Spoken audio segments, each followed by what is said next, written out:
respect the flag. That's all I can say.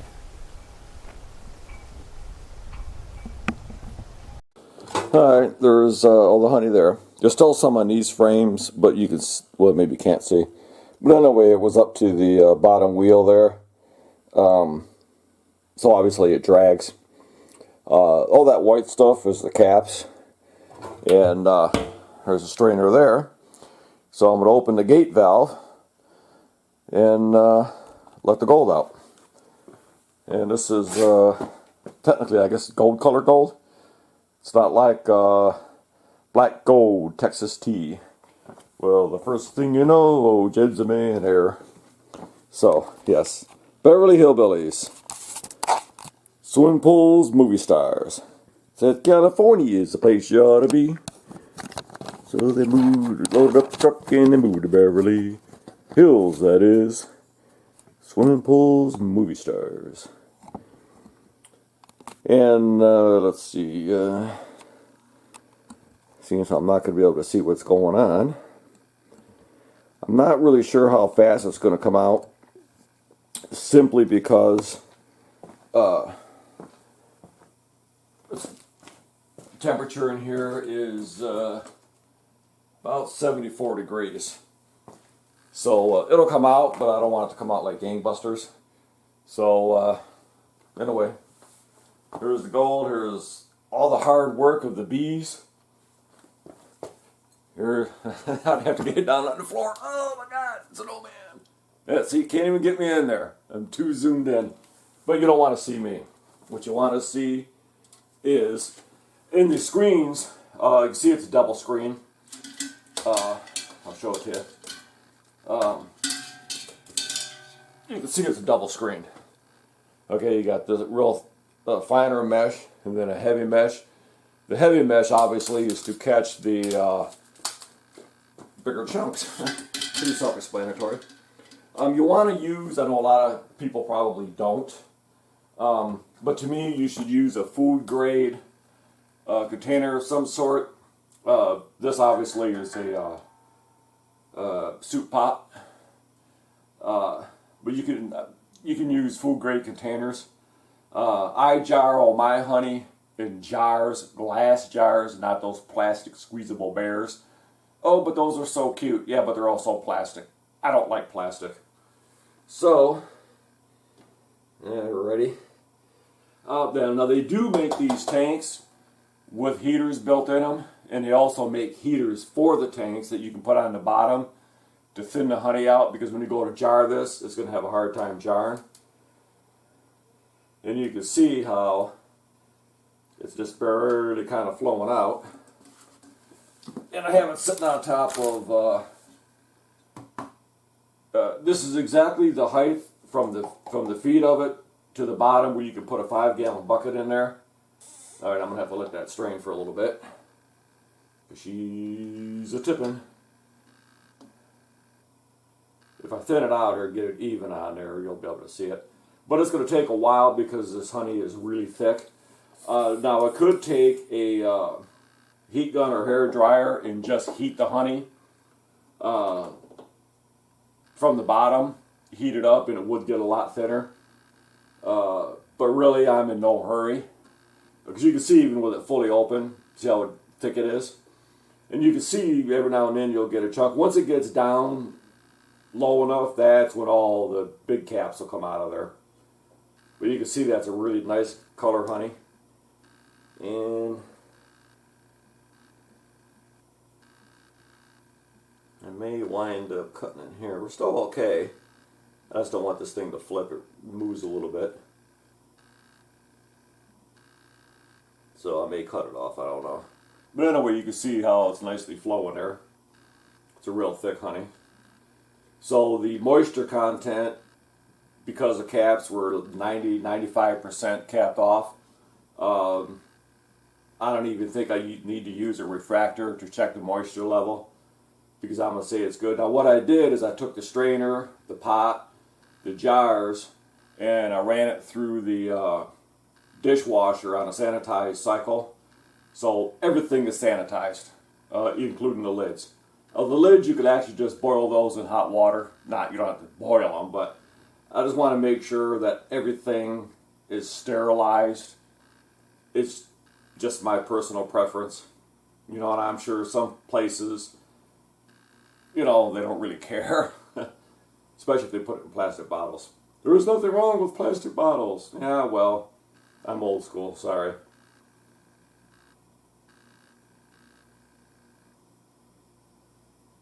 It's slowly dripping down into the pot. Yeah, see, it's going to want to tip sideways here if I don't hold it. I don't think it'll tip too far. But anyway, you can see how thick it is. And if you heated it up, obviously it would get really thin. So you'd get a lot better flow. So what I'm going to do is I'm going to cut it off there. And I've taken, not even quite half out yet. But it is settled enough, yeah, to where I could finish clearing 2 of the frames. I won't show that. You're going to sit there and watch the honey.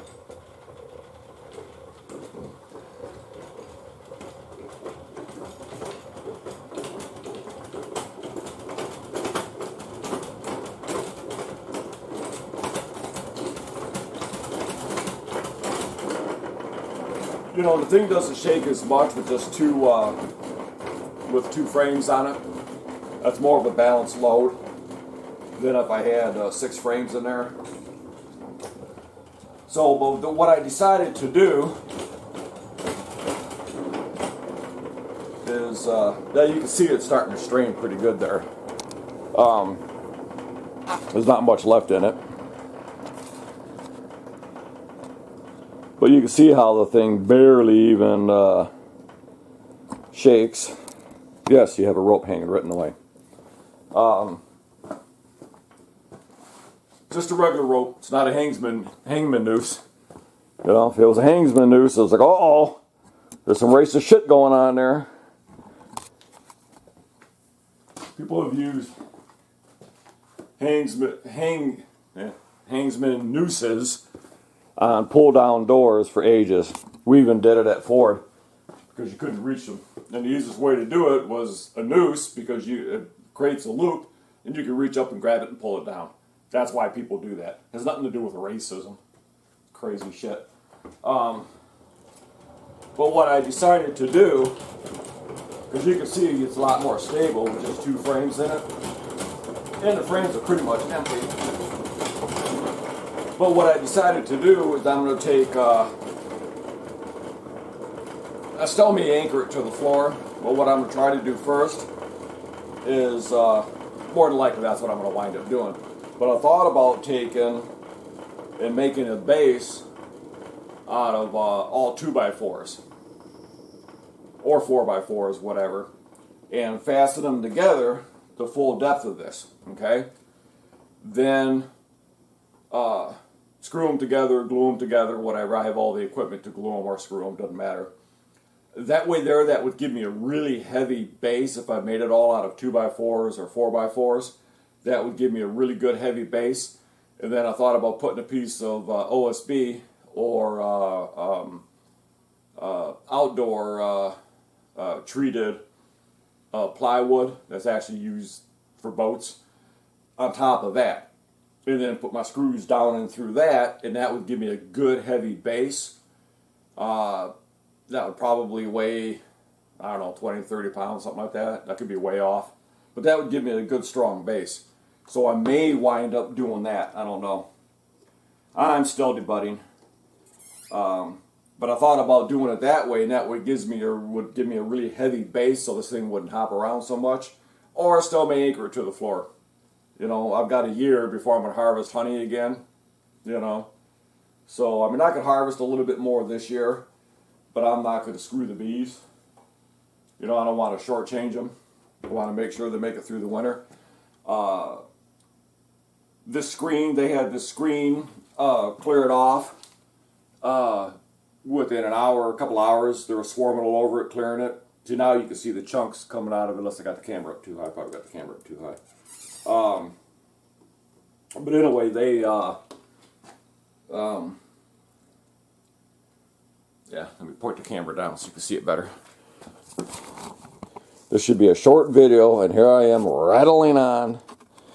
But you know what? That's what I do. People don't like it. Tough shit. That's the way I look at it. You don't like it? Don't watch my videos. You know, that's me. I rattle on. That's who I am. I'm not going to be somebody different on camera. I'm going to be me on camera. So anyway, don't know what I was saying. Who knows, right? I don't know what I was saying. But anyway, the bees cleared that screen off relatively quick. Now I still have one of my honey supers out there that I'm going to bring in tonight. It's like, what time is it? Oh. That clock there is actually an electric clock and it died. Huh. Quality, right? Yeah. So I'll have to upgrade my rating on Amazon and say the clock only worked for about 6 months and then quit working. Unless the circuit breaker spots, which I doubt. But anyway, I'm going to take, it's basically, I want to say 10 o'clock. So I'm going to go out there and,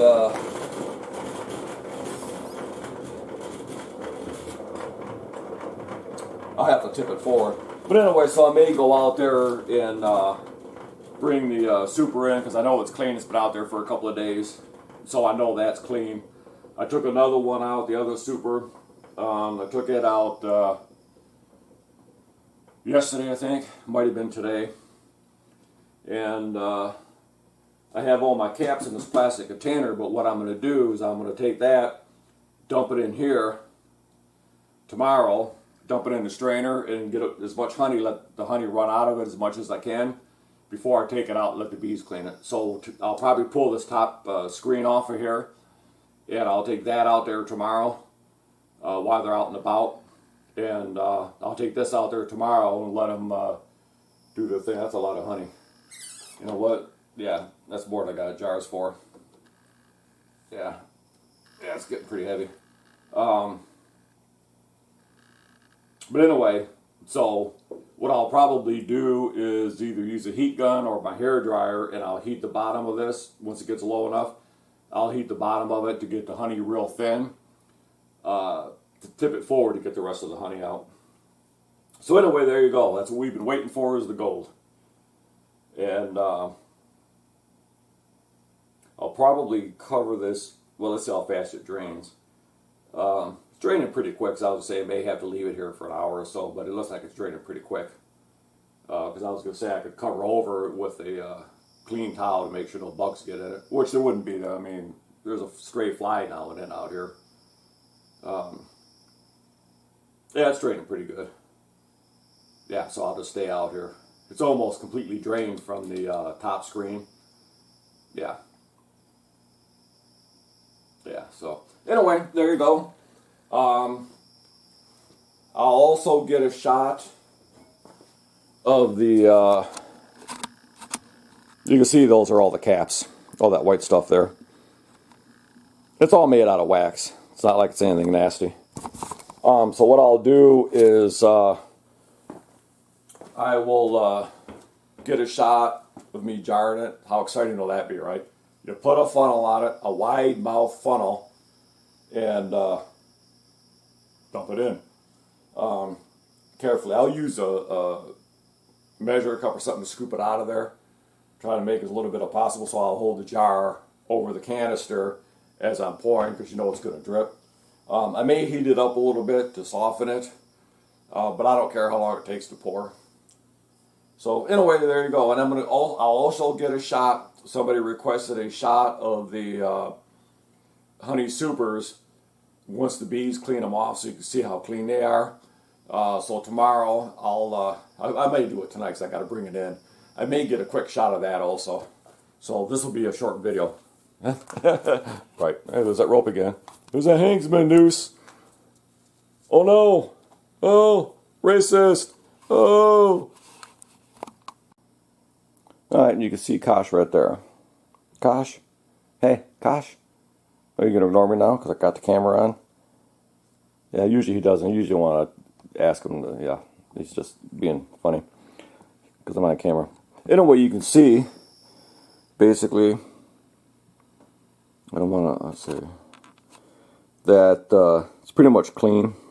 There's like, literally there's no honey left on these. Turn that so I can see. Extremely lightweight. I mean, you can see they completely cleaned every little bit of honey that was on there. They cleaned off. Oh, there's that damn rope again. So you can see they really cleaned it off.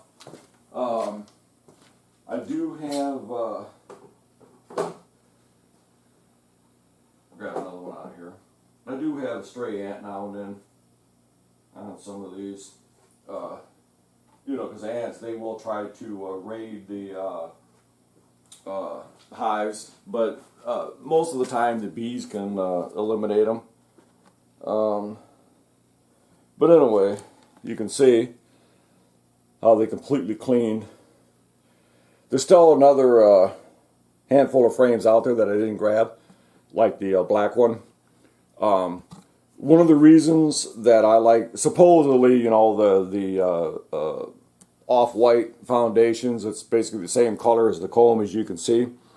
But you see how clean this is? By next year, I'll put these back in, and by the fall of next year, you'll see these starting to get dirty. Well, they get darker and darker because the bees reuse them, so they don't rebuild the comb every year. They'll rebuild the part that I damaged.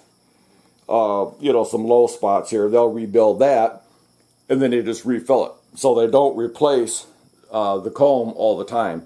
So they leave the wax comb intact. So when you see some comb getting darker, it's generally, I thought I see an ant here.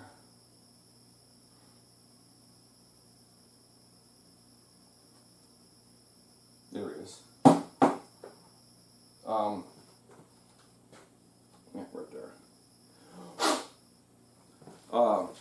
But anyway, you can see each one of these, how clean they are. I'm not going to show them all to you. But anyway, they literally clean all the honey off of it. There's still a couple little sticky spots. But what I'll do is all the stuff on the bottom here, I'll scrape all that off. But that's something I can do during the winter. No need to hurry. But they'll rebuild the parts that I damaged. Like right here, you can see how deep I cut that. They'll rebuild that. They'll fill this up. And because this is first year comb, that's why it's so light in color. It will get darker. Yeah, none of these obviously are dark. Now, I did lose, get that guy off there. I did lose, come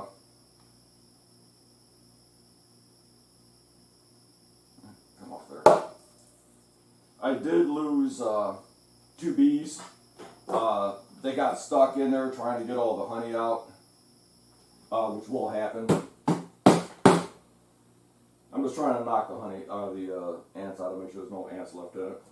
So I don't need ants getting into the honey. And of course I could do that later, right? You don't need to see me doing that. But anyway, next year when I put this super back in, the bees will fix any damage that's in there. They'll fix the damage, square it up. And so anyway, there you go. I just wanted to show that because somebody did request that I get a shot of the frames cleaned up. Yeah, these ones here are pretty clean, so I'll probably give them one more spin. And then I'll put these last 2 frames out there tomorrow and let the bees clean that up. I'll take the screen and put that out there. There's almost nothing on these.